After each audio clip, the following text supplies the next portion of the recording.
Bonjour, je suis Roger Cagnard, directeur financier à la MACSF. On va donc faire un point à mi-année sur l'actualité des marchés financiers, sur la gestion de votre fonds en euros et sur notre gamme en unités de compte en vous présentant en avant-première les nouveautés. Alors sur les marchés financiers, pour commencer, je vous ai mis vraiment deux symboles. Un taureau, c'est le symbole de la hausse aux États-Unis à Wall Street, et puis un soleil qui montre qu'en gros l'actualité financière est rayonnante. Qu'est-ce qui se passe ? C'est ce que vous avez sous les yeux. En fait, on a un cycle sur les taux d'intérêt qui se termine et on a une inflexion partout dans le monde. Les taux d'intérêt vont baisser, c'est ce que vous voyez sur ce graphique, avec d'abord une baisse en Europe et puis ensuite une baisse aux États-Unis. On va le voir à l'instant. Aux États-Unis, les chiffres d'inflation commencent à être à peu près ce qu'on attendait. Jérôme Powell peut se réjouir. On va donc sans doute avoir une première baisse des taux aux États-Unis au mois de septembre. On devra en avoir deux sur l'année 2024. En Europe, on devrait démarrer un peu plus tôt, c'est ce que vous voyez là, avec une première baisse des taux qui devrait intervenir dès le mois de juin et sans doute deux autres poursuivre. On devrait donc passer de 4% à 3,25% sur les taux en Europe. Alors dans cet environnement, caractérisé par une hausse des taux d'intérêt à long terme, malgré tout, les actions ont continué leur progression. Pourquoi ? Eh bien c'est assez simple, c'est ce que vous voyez sur ce graphique. Les résultats des entreprises continuent d'être très bons, très bien orientés, en forte hausse, et bien évidemment, ça tire les marchés actions à la hausse. C'est ce que vous voyez là, les surprises, que ce soit sur les grandes valeurs ou sur les valeurs moyennes. Les surprises sont toujours dans le bon sens, toujours des résultats meilleurs que ce qu'on attendait, et donc une progression des marchés et des analystes, c'est ce que vous voyez là, qui sont conduits à réviser à la hausse leurs anticipations de résultats, et ça, c'est très favorable pour les marchés actions. Les marchés actions, les voilà, sur un écran résumé, avec une couleur à retenir, le vert. Partout dans le monde, les marchés actions sont en hausse. Aux États-Unis, que ce soit sur le S&P 500 ou sur le Nasdaq, en Europe et dans tous les pays en Europe, et en Asie, avec des hausses marquées à la fois au Japon et en Chine. Sur notre marché parisien, on a un CAC 40 qui a retrouvé ses plus hauts niveaux au-dessus de la barre des 8200 points, avec des valeurs qui réagissent de manière extrêmement cohérente. La plupart des entreprises annoncent de bons résultats. Ces bons résultats sont salués par la bourse avec des hausses significatives et les quelques déceptions sont sanctionnées. On a donc un marché extrêmement sain qui suit très majoritairement les publications de résultats des entreprises. Alors on attaque par la gestion de votre fonds en euros RES que vous allez retrouver avec des performances dans la durée qui sont toujours significativement supérieures à la moyenne du marché. Ce que vous voyez, c'est que le taux que nous vous servons chaque année sur ce fonds en euros est globalement 50 centimes supérieur à la moyenne du marché, et ce, depuis longtemps. C'est un peu notre marque de fabrique. Alors comment parvenons-nous à ce résultat ? C'est ce que vous avez sur cette page, avec le camembert d'allocation d'actifs. Il n'y a pas de miracle. On utilise l'ensemble des actifs qui sont à notre disposition, majoritairement des obligations à taux fixe, mais tout un tas d'autres moteurs de performance qui sont là pour venir doper le rendement du portefeuille obligataire. En 2023, dans un contexte de hausse des taux d'intérêt, nous avons pu investir plus de 3 milliards sur votre fonds en euros à un taux supérieur à 4%, et ce, en maîtrisant parfaitement la qualité de crédit des entreprises que nous avons financées. On a également en 2023 profité de la bonne orientation des marchés actions cotés pour réussir à délivrer ce taux de 3,10 l'année précédente, dans un contexte moins favorable sur les actions, où on avait tiré des plus-values de tout le monde du non-coté dans lequel nous sommes également très présents.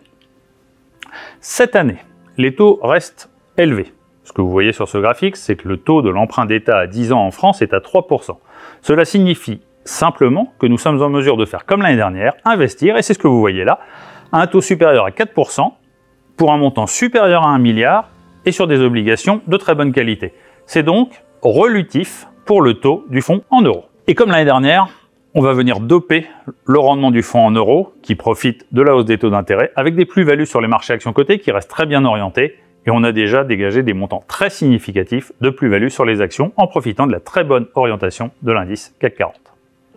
Dans cette dernière partie, nous allons maintenant parcourir notre gamme en unités de compte. Nos unités de compte, comme je le dis souvent, c'est une gamme simple, complète et performante. On vous la propose pour dynamiser encore les excellentes performances de notre fonds en euros. On va parcourir cette gamme avec, dans un contexte de marché favorable, des chiffres et des couleurs très réjouissantes puisque, comme vous le voyez à l'écran, on a très majoritairement du vert, tous nos supports se comportent bien dans un environnement de marché favorable. Il y a deux petites exceptions, mais globalement notre gamme affiche de très bonnes performances. et cela se voit également dans les profils que nous vous proposons, avec des performances à date qui sont très bonnes, que ce soit sur le profil sérénité, le profil équilibre ou le profil dynamique. Pour autant, on ne cesse pas d'innover. Alors on va commencer par un support que vous connaissez désormais. On vous propose un fonds à échéance avec Edmond de Rothschild, le 2032. On vous avait déjà proposé le 2028, le 2030, pour profiter de cet environnement de taux d'intérêt élevé.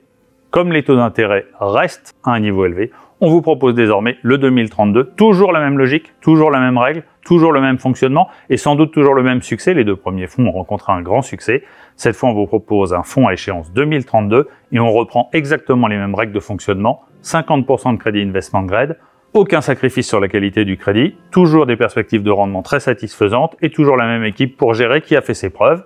Voilà, l'environnement de marché reste favorable, les taux sont toujours élevés, le 10 ans français, on l'a dit tout à l'heure, est à 3%. On peut donc vous proposer un troisième support, un fonds à échéance, pour profiter de cette hausse des taux. Alors en image, ça donne ça, ça donne 50% d'entreprises que vous connaissez, qui sont bien notées, et puis 50% d'entreprises un peu plus risquées, mais qui sont parfaitement maîtrisées et suivies en risque crédit par les équipes d'Edmond de Rothschild. Un troisième fonds qui devrait lui aussi permettre d'améliorer encore le rendement de votre épargne. Toujours du côté des innovations, nous lançons un deuxième fonds dans l'univers du non-coté. Cette fois, on ne finance plus des fonds d'investissement, mais directement des entrepreneurs qui souhaitent reprendre le contrôle de leur entreprise. On appelle ça une dette mezzanine sponsorless. Alors ça paraît un peu barbare, mais c'est assez simple. Il s'agit d'accompagner un dirigeant qui souhaite reprendre le contrôle de son entreprise. Et ça marche. Ça marche avec un alignement d'intérêt bien évidemment très fort avec ce chef d'entreprise. Ça marche avec des opérations nombreuses et avec un positionnement original avec un acteur qui s'est complètement imposé sur ce marché très particulier, mais très performant. Les équipes d'Andera, les anciens de Rothschild, avec, vous le voyez, tout un tas d'opérations d'ores et déjà réalisées qui démontrent que c'est pas seulement un concept, c'est aussi un mode d'investissement qui fonctionne. Enfin, je ne peux pas m'empêcher de vous rappeler qu'on a toujours au sein de notre gamme Tikehau Financement Entreprise, on l'a lancé maintenant depuis 2 ans et demi, un modèle simple, on accompagne les meilleures ETI, les meilleures PME françaises, et Tikehau Financement Entreprise, notre véhicule, va venir financer ces entreprises à la place des banques qui parfois se montrent un peu frileuses. Ça donne des résultats extrêmement favorables pour votre épargne. Vous le voyez là, avec 2 chiffres à retenir, une performance de 7,15 l'année dernière, une collecte à 650 millions d'euros, et puis globalement, une progression extrêmement régulière et visible de votre épargne. C'est quand même un gros plus d'avoir une épargne qui progresse régulièrement et à ce taux-là. Voilà, c'est un vrai succès. On vous a mis une petite carte de France avec quelques exemples d'entreprises qui sont financées par ce véhicule. Un véhicule dont on est très fier parce qu'il vient démontrer qu'on peut allier performance et financement de l'économie réelle sans rien sacrifier. Voilà, c'est terminé. Je vous remercie de votre attention. S'il vous reste des questions, vous pouvez aller sur notre site très documenté, macsf.fr, nous téléphoner au 32 33 ou interroger tous nos conseillers très compétents qui se tiennent à votre disposition.